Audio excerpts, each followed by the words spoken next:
From Studio 8A, coverage you can count on in high definition. This is KOMU 8 News Today.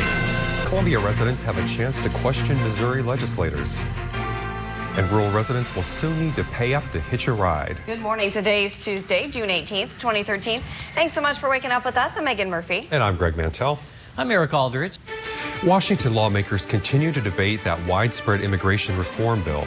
But the Supreme Court says one side of the controversy lacks the proof to get involved in national issues. This is KOMU 8 News. Today, coverage you can count on. We're looking out over mid-Missouri. It's Tuesday, June 18th. Welcome back. One of the most competitive races around the nation has come to Missouri. The race across America is a 3,000-mile trip all the way from California to Maryland. KOMU 8's Luke Liddon is live in Jefferson City waiting for the bikers to pass through. Now, Luke, how are things looking on the streets out there this morning? All right, thanks, Luke. The Supreme Court strikes down a controversial voter requirement in Arizona. Arizona voters had approved a measure requiring prospective voters to prove their U.S. citizenship before registering to vote. The court ruled 7-2 against that mandate. 4 other states, Alabama, Georgia, Kansas, and Tennessee, have similar requirements, and 12 other states are considering similar legislation. This ruling is the second time the High Court has rejected Arizona laws surrounding proof of citizenship. Both times the Supreme Court said federal, not state governments have control over national issues like border control and federal elections. Under current federal law, voters are asked on a form if they're a U.S. citizen and would then check a box for yes or no. Then voters must sign the form swearing under penalty of perjury that they're U.S. citizens. By contrast, the Arizona measure required prospective voters to prove their U.S. citizenship by submitting documents like birth certificates or passports.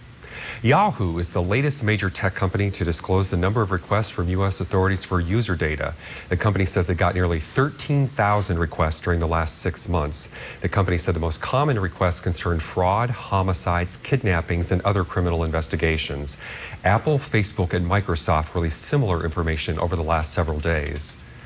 The FBI will resume searching in a field in suburban Detroit for the remains of former Teamster leader Jimmy Hoffa. Authorities are hoping to find the remains of Hoffa, a Teamster leader who disappeared in 1975. It's believed interviews with aging mobster Tony Zerilli led to the new search. Zerilli says he was not involved in Hoffa's disappearance, but was told about it by a mafia enforcer. The judge presiding over the George Zimmerman murder trial granted a defense motion to extend the timeline for keeping jurors' identities anonymous, but she did not say for how long. The ruling came late Monday afternoon after lawyers spent the day questioning 8 more potential jurors. Judge Deborah Nelson said she'll consider the length of the extension at a later date. Earlier, the court had ruled that jurors' names would be kept anonymous until after the verdict was reached in the case. Passenger satisfaction with U.S. airlines rose more than 3% this year. The American Customer Satisfaction Index survey found U.S. airlines scored 67 out of 100, up from a score of 65 just 2 years ago.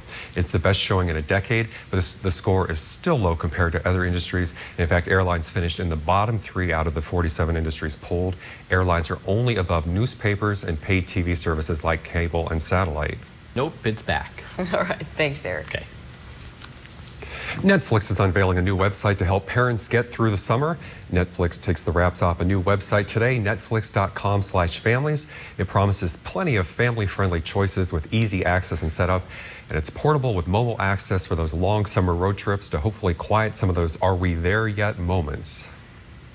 Speaking of mobile access, your cell phone could get you a copy of Jay-Z's brand new album before it hits store shelves. Samsung will reportedly drop 1 million copies of that album for free to Galaxy S3, S4, and Note 2 owners.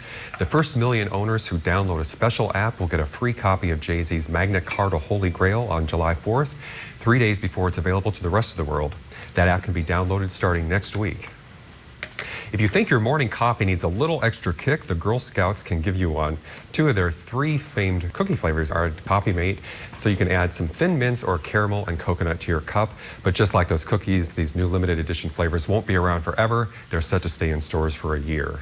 Or high blood pressure. Many people are hoping to avoid taking medications to treat it, turning to natural remedies. The question is, what's effective and what's not? NBC's Rachel McNeil explains. Listening to classical music, though, has been shown to have a lingering effect on lowering blood pressure. Doctors say consistency is the key when it comes to lifestyle changes and taking prescribed medication.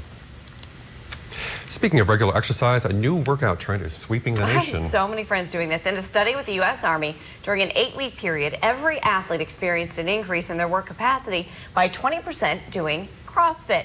CrossFit is a military-based workout that tests people's limits and encourages a team atmosphere. KOMU 8's Teague Julie Panko is at a new CrossFit gym in Columbia this morning to explain the new workout trend. Good morning, Teague. In the rest of your health news, MRI scans reveal the brain's response to concussions is strikingly similar to that of early Alzheimer's disease. Researchers at the University of Pittsburgh looked at brain scans taken from 60 mildly traumatic brain injury patients. They found head injuries appear to trigger a series of degenerative processes in the brain in the same areas that are affected by Alzheimer's. They also found concussion patients had similar symptoms as Alzheimer's patients, like trouble sleeping or filtering out white noise so they could focus on important sounds. A Harvard study says pregnant women exposed to pollution may be more likely to have children with autism. Researchers say women who lived in parts of the country with the highest levels of diesel or mercury pollution were 2 times more likely to have a child with autism than those living in areas with the lowest levels. The pollution risk appeared to impact boys more than girls. However, there were not as many girls with autism in the study. A new Facebook initiative may help increase the number of organ donors in the U.S. Researchers at Johns Hopkins University collaborated with Facebook to add an organ donation to a user profile. When someone changed their status to organ donor, they were given a link to register with their state. They saw the number of new organ online donation registrations go up more than 20-fold. Rates remained high for nearly 2 weeks. A kid-run lemonade stand's a pretty common sight in neighborhoods over the summer. Up next, we'll tell you why the Westboro Baptist Church is sour about one girl's lemonade. This is KOMU 8 News Today, coverage you can count on. We're looking out over Columbia on Tuesday, June 18th. A little girl selling lemonade $1 at a time raised a lot of money for the Rainbow House. But also a lot more attention than anyone could have ever guessed. NBC's Banyan Lee has more.